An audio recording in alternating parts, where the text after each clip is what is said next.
Assalamualaikum warahmatullahi wabarakatuh. Halo semuanya, perkenalkan nama saya Nifa Putri Kairan, NIM 223338 dari Prodi Manajemen Perpajakan Fakultas Ekonomi Universitas Negeri Padang. Baiklah, saya akan menjelaskan hasil resume yang telah saya buat dengan mata kuliah komunikasi perpajakan, yaitu materinya adalah tentang jenis-jenis komunikasi di era 4.0. Sebelumnya, mari kita bahas apa itu komunikasi. Itu adalah proses menyampaikan pesan yang dilakukan oleh satu pihak dengan pihak lainnya, baik secara verbal maupun secara nonverbal, maupun secara langsung dan tidak langsung. Secara garis besar, komunikasi dibagi menjadi dua bagian, yaitu adalah komunikasi verbal dan komunikasi nonverbal. Mari kita bahas, yaitu adalah komunikasi verbal. Komunikasi verbal itu adalah suatu proses komunikasi yang mana makna atau pesannya disampaikan menggunakan kata-kata, baik secara lisan maupun tulisan, baik secara langsung maupun tidak langsung, dengan contoh berinteraksi dengan orang lain, membaca koran, dan sebagainya. Kedua, komunikasi non-verbal. Itu adalah komunikasi yang mana pesannya disampaikan tidak menggunakan kata-kata, melainkan menggunakan bahasa tubuh, bahasa isyarat, paralanguage, ekspresi wajah, dan intonasi suara. Dengan contoh, gerakan mata guru agar menyuruh muridnya diam. Jenis komunikasi menurut cara penyampaiannya. Komunikasi lisan. Komunikasi yang terjadi secara langsung dan dilakukan oleh kedua belah pihak.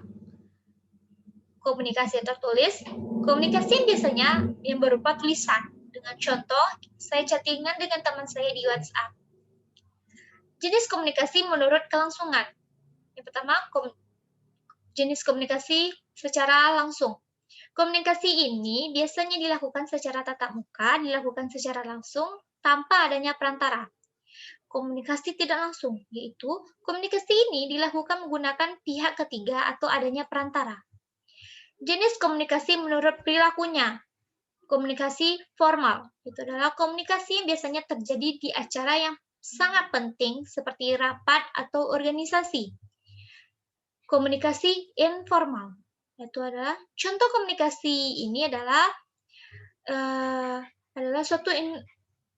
terjadinya suatu komunikasi di suatu organisasi tetapi tidak mengadakan rapat. Komunikasi non-formal, komunikasi yang terjadi antara formal dan informal.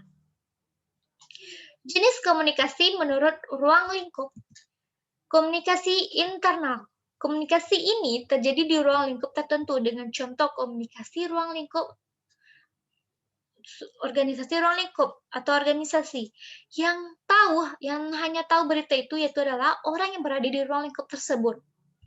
Komunikasi internal ini dibagi menjadi 3 bagian atau 3 macam, yaitu adalah komunikasi vertikal, organisasi horizontal, dan komunikasi diagonal. Komunikasi eksternal, itu adalah komunikasi ini terjadi antara satu pihak dengan orang banyak dengan contoh ceramah agama dan kampanye. Jenis komunikasi menurut aliran informasi. Komunikasi ke atas, itu komunikasi yang terjadi antara bawahan ke atasan. Komunikasi ke bawah, komunikasi yang terjadi antara atasan ke bawahan, kebalikan atasan tadi. Komunikasi ke samping, komunikasi ini terjadi antara orang yang memiliki kedudukan atau posisi yang sama, posisi derajat yang sama. Komunikasi satu arah, yaitu komunikasi yang berlangsung dari satu pihak saja. Komunikasi dua arah, yaitu komunikasi yang bersifat timbal balik dan diberikan kesempatan untuk memberi respon atau feedback kepada komunikator. Jenis komunikasi menurut jaringan kerja. Komunikasi jaringan kerja rantai. Rantai yang pertama, rantai yaitu adalah komunikasi ini biasanya bersifat formal. Yang kedua, komunikasi jaringan kerja lingkaran. Komunikasi ini terjadi berbentuk seperti lingkaran, yaitu kita berkomunikasi tetapi menggunakan seperti berbentuk lingkaran. Komunikasi jaringan bintang. Komunikasi ini terjadi melalui satu sentral dan salurannya dilalui lebih pendek. Jenis komunikasi menurut para individu. Pertama, komunikasi yang terjadi antara individu satu dengan individu lainnya. Yang kedua, komunikasi yang terjadi antara individu dengan lingkup yang lebih luas. Tiga, komunikasi antar individu dengan dua kelompok atau lebih.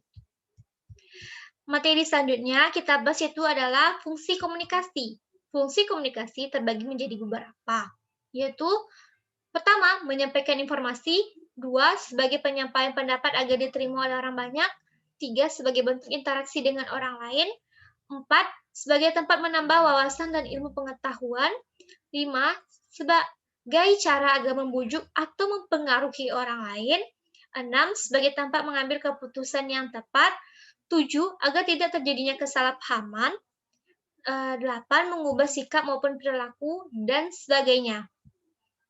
Materi selanjutnya mari kita bahas media komunikasi perpajakan di era digital 4.0.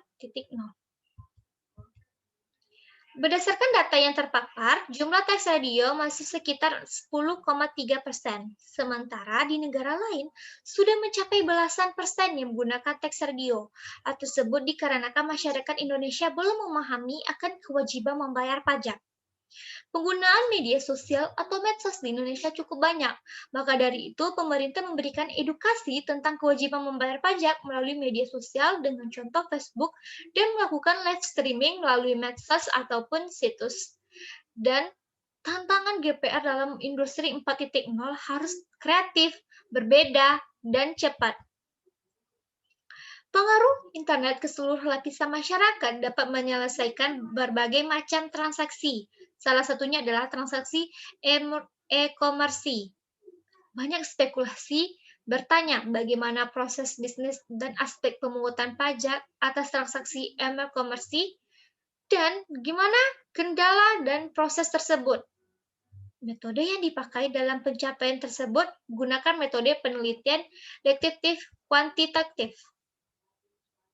Teknik pengumpulan data yang dilakukan dengan cara melakukan wawancara mendalam, observasi, studi kepustakaan, dan dokumentasi. Hasil penelitian yang pertama yaitu adalah proses bisnis atas transaksi e-commerce di era revolusi di Indonesia hanya ada 4 metode, yaitu online marketplace, classified ads, daily deeds, dan online retail. Untuk aspek pemungutan pajak, masih menggunakan peraturan perpajakan PPh dan PPN. Yang kedua, hasil kedua, kendala yang dihadapi oleh DJP dalam menerapkan pemajakan ekonomi di bidang e-commerce yaitu kesulitan terkait dengan mayoritas data perilaku komersi, sulit mendeteksi data transaksi e-commerce, mudahnya pelaku komersi menghapus informasi ataupun memberikan informasi yang salah terkait transaksi dan metode pembayaran. Hasil ketiga, upaya DJP mengatasi kendala tersebut adalah memperketat izin perdagangan serta izin pembukaan situs monitor, data pengirim serta memantau transaksi, mengatur adanya kewajiban bagi perilaku e-commerce untuk memastikan data transaksi di situs tetap ada sampai jangka waktu tertentu, dan mengatur kewajiban pembayaran melalui satu payment gateway nasional. Hanya itu yang dapat saya sampaikan. Saya ucapkan Assalamualaikum warahmatullahi wabarakatuh.